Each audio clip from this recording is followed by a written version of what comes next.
everything comes to an end, especially relationships. And I'm a firm believer that the best relationships are the ones that end badly, because shitty relationships are a lot easier to walk away from. I mean, what's the alternative? Someone dies or someone gets dumped, and 90% of the time when someone gets dumped, it's news for them. And I know all about this, having been on both sides of that equation, but I had met my last ex where everyone meets their future exes, on Tinder. You know, that dating app for people who claim they're not looking for a hookup, but really, they're just looking for a hookup. But I had met Laura last summer, and we both showed up to our first date already drunk, because that's what you do on Tinder dates. But we had a fantastic time, and we closed out the bar, and I walked her home, and it started to rain, so I hailed down a cab, pulled her in, and kissed her. It was a magical moment, like something out of a movie. And every following date was like the best date in either of our lives. We had dates where we shared a bottle of wine, dancing alone at Ray Street Pier before sneaking into a prominent Old City art gallery, fucking on the floor before hanging out in a private alleyway naked on Eames chairs, chain-smoking cigarettes while listening to Otis Redding. We had rooftop dates where I ran 300 feet of extension cord up the side of a Society Hill apartment building so we could project classic movies on a wall with the city skyline as the backdrop. And she worked as a nurse, and I would bring her home-cooked dinners during her dinner break, and during her overnight shifts I would surprise her with coffee and cigarettes and ice cream at 3 in the morning. And she was an incredible person, full of incredible surprises. She claimed to be basic, but she was anything but. She was a secret artist who worked with large-scale mosaics, and she would go to South America every year and volunteer doing really, really important work. She was the first woman I met online who wasn't an alcoholic with borderline personality disorder, and if you can't tell yet, I was quite enamored with her, and I thought the feelings were mutual. So we went away on a vacation at a ranch house, and we did what couples at ranch houses do. We got stoned and fucked like rabbits. But it was on the drive back when she confessed that she had news for me. She was going to travel to South America again, which I already knew, but she was going to leave in 2 weeks instead of 4 months, and she was not going to come back to Philadelphia ever again. And she had to tell me that she had a platonic male friend that was flying in to visit her, and she disappeared with him for a week. This tall, handsome, surfer, long-haired, weed-dealing, platonic friend.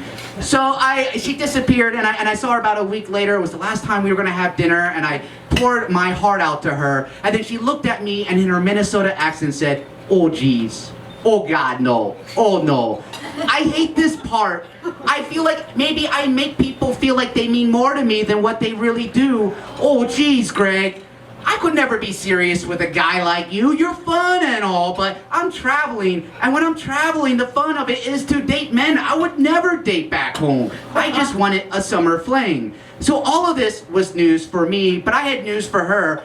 I'm a hopeless romantic, which is really just a euphemism for fucking crazy. And I'm obsessed with movies, which is problematic, because you know, all of your favorite moments from your favorite romantic movies, they might seem magical, but in reality, it's a good way to get a restraining order placed against you. And I was convinced this was that moment in the movie where the woman pushes the man away to protect him from herself, and it's my role to chase her down at the train station before the credits rolled.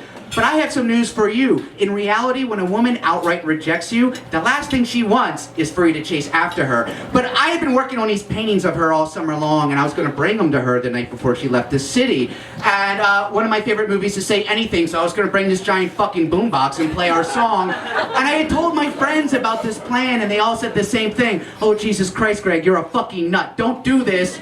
But I know you will, so set the money aside for when I get the phone call to bail your ass out of jail." So I went to the house where she was staying, and the windows were open, and I could hear loud music and lots of voices, and I could see balloons. She was having a giant going away party, which made me a little nervous about my plan.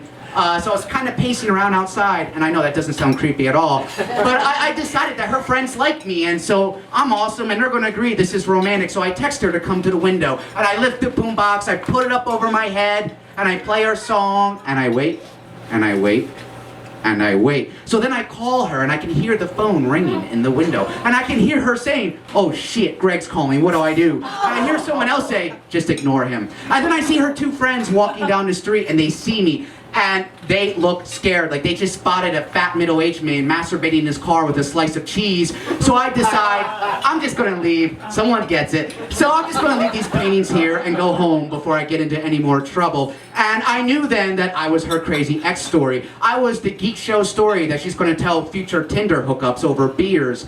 And so about 6 months later, when I was finally getting over her, I'm out with friends, and I see her out on a date holding hands with some fucker who looks just like me, but uglier. And the next day, she sends me a text saying, Greg, I have some news for you. I moved back to Philadelphia, and since this is a small city, I hope when I run into you, we can be friendly. So I have some news for you guys. You know, when you're out dating your fake boyfriend or fake girlfriend from Tinder, don't take them to your favorite spots, because you're gonna keep running into them like twice a week with all of their new Tinder boyfriends and girlfriends. Thank you very much.